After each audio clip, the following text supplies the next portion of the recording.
Hello mga Mars, welcome sa aking channel. For today's video, ito yung naging experience ko nung nag-work ako part-timer o arubaito sa isang hotel bilang isang housekeeping staff o sa housekeeping department o sa madaling salita, tagalinis ng mga room sa hotel.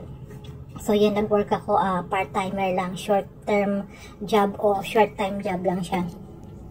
So ang naging work ko is cleaning.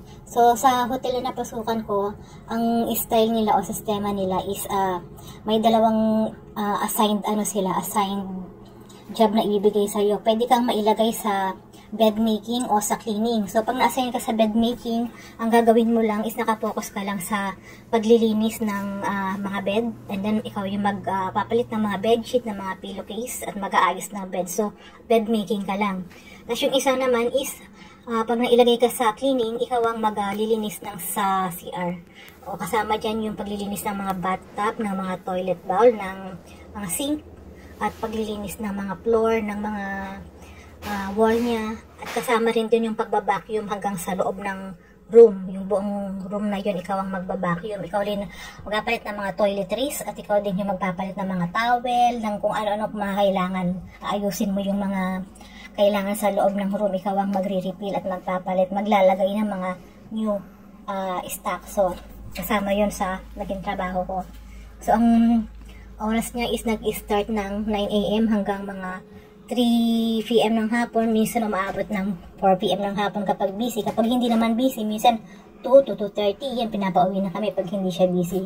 And then yun, the usual thing na pagpapasok kayo, magta-time in ka muna, and then punta ka sa office para i-check yung schedule that day.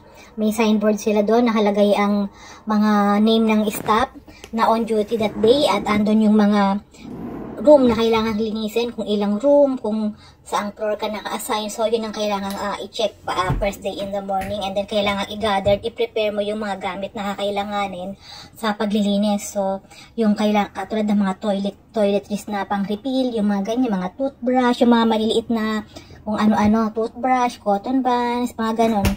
Yung usual thing na ginagamit sa ng mga customer sa hotel. So, yun. Tapos yung iba namang kailangan sa paglilinis. So, kada floor naman, meron silang stock room doon. Katulad ng mga towel, mga linen, mga bedsheet, mga bed cover, yung mga ganon.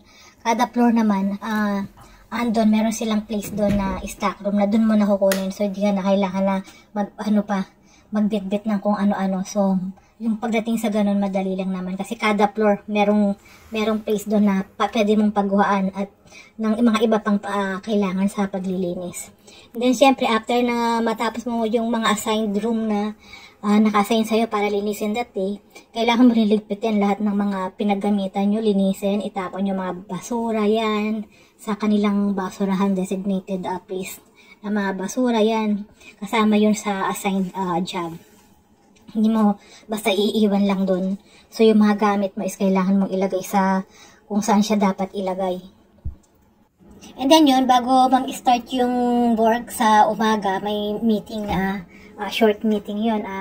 In-explain ng supervisor o ng manager yung mga dapat na gawin o kung ano-ano pang mga issues. So, yun, every morning yun may short meeting bago mag-start yung trabaho.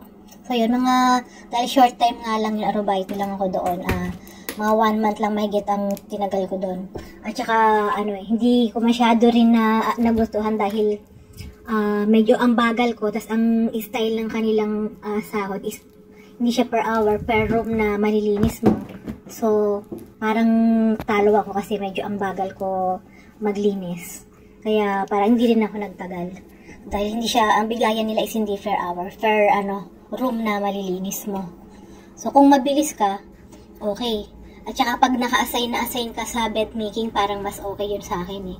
Eh, nung part-time ako, lagi ako na-assign sa cleaning, sa mga CR ako na-assign lagi yun. Kaya hindi rin ako nagtagal.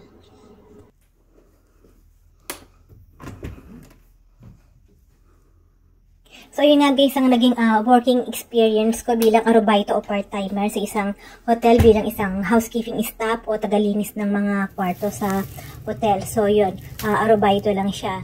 So, yun lang muna ang ating video for today. Thank you for watching.